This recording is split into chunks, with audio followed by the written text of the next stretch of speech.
Imagine being able to go through an entire day with its problems, its provocations, and its bad news, without anything managing to steal your calm.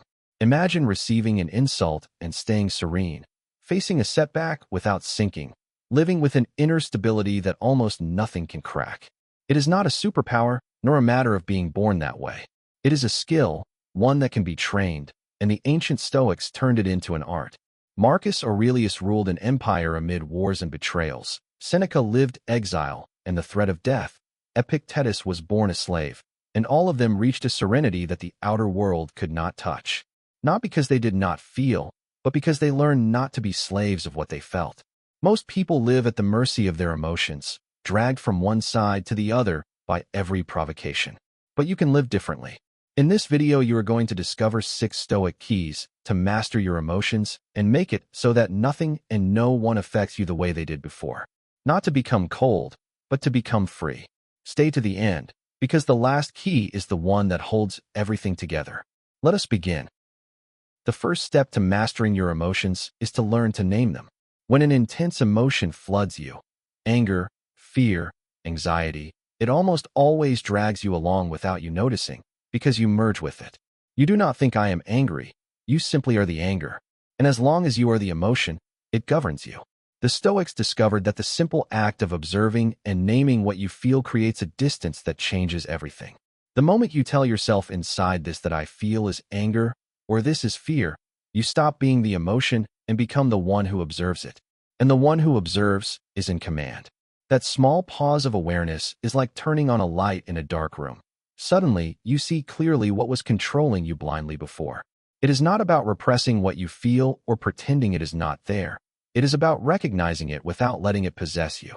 The emotion is still there, but you are no longer its puppet, you are its witness. The next time something stirs you inside, before reacting, stop and give it a name.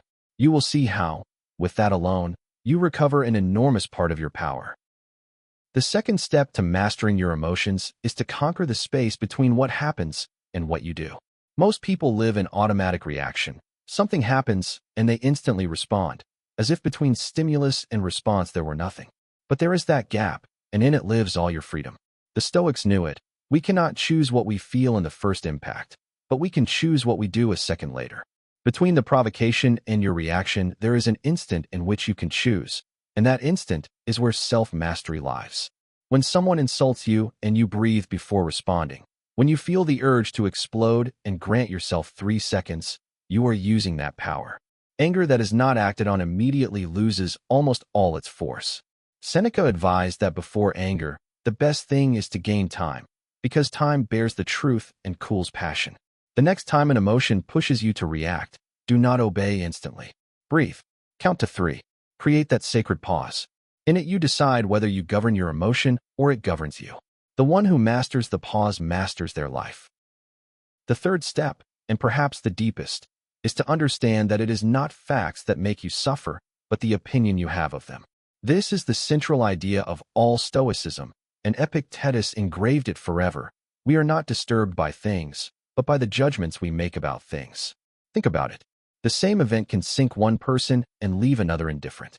The difference is not in the fact, but in the story each one tells themselves about it. When someone does not greet you, it is not that act that hurts you. It is your interpretation. They are slighting me. But maybe they simply did not see you. The emotion is not born from the world. It is born from your thought about the world. And here is the great news. If your judgment creates the emotion, then by changing the judgment, you can change the emotion. You cannot always choose what happens, but you can almost always revise the story you tell yourself. The next time something upsets you, instead of reacting to your first interpretation, ask yourself, is this really so, or am I telling it to myself in the worst possible way? By questioning the judgment, you disarm the emotion at its root. There lies your greatest power over what you feel. The fourth step to mastering your emotions is to direct them only toward what is truly in your hands. A large part of our emotional anguish is born from reacting with all our strength to things over which we have no power. We get angry at traffic. We are sunk by the opinion of a stranger. We are driven to despair by the weather, the past, what others decide. And all of that, however much we feel it, is completely outside our control. The Stoics saw here one of the keys to serenity. to reserve your emotional energy for the only thing you can manage, which is your own conduct and your own judgments. When an emotion floods you, ask, that upsets me, does it depend on me? If the answer is no, then getting angry or anxious will change nothing. It will only make you suffer twice. To release what you do not control does not mean you do not care. It means ceasing to spend your peace on battles lost in advance. It is like ceasing to shout at the rain to make it stop. The rain will go on, and you will only lose your voice. Learn to tell apart what you can change from what you cannot. Pour your energy into the first and release the second calmly. In that distinction lives most of your emotional peace. The fifth step, so that nothing affects you, is to prepare in advance for whatever may come. A large part of an emotion's destructive power comes from surprise. When something bad strikes us without warning, it catches us off guard, and the reaction goes off. The Stoics countered this with an exercise called premeditatio malorum, the premeditation of misfortunes. Each morning they calmly imagined the difficulties they might meet that day, unpleasant people, setbacks, losses, so that, if they came, they would not take them by surprise. Marcus Aurelius began the day telling himself he would meet ungrateful and arrogant people, not to grow bitter, but to be prepared so that nothing would steal his calm. When you have already rehearsed an adversity in your mind, its emotional impact is cut in half, because your mind has already seen it coming. It is not about being pessimistic or living expecting the worst. It is about not being naive, about knowing that life includes obstacles and being ready for them with serenity. Devote a moment each morning to preparing for what the day may bring. So, when problems arrive, instead of collapsing, you will be able to say, I already counted on this. And that silent preparation is one of the greatest shields against the emotions that spiral out of control.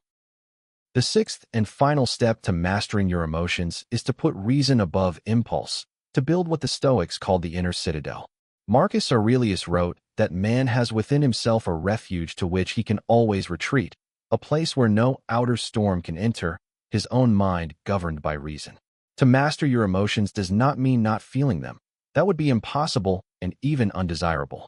It means not letting the impulse of the moment make decisions for you.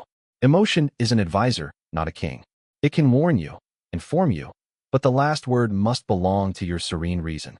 Every time you feel an intense emotion, and instead of obeying it blindly, you ask yourself, what would my best version do here? What decision would I make with a cool head?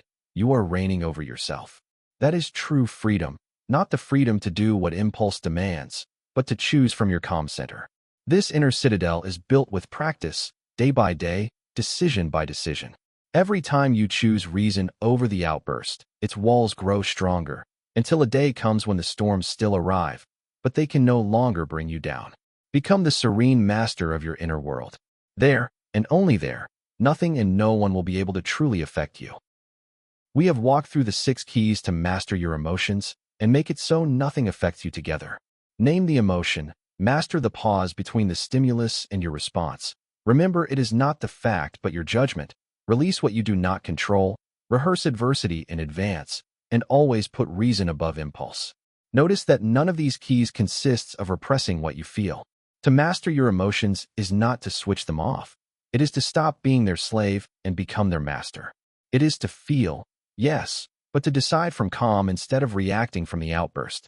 This is not achieved in a day. It is a lifelong practice, just as it was for the ancient Stoics. But every time you apply one of these keys, you build a little more of that inner citadel where the storms can no longer reach you. Start today with just one. The next time something stirs you, stop and name it, or create that pause. You will see how, little by little, you regain command. If this video helped you, give it a like and subscribe for more Stoic wisdom every night.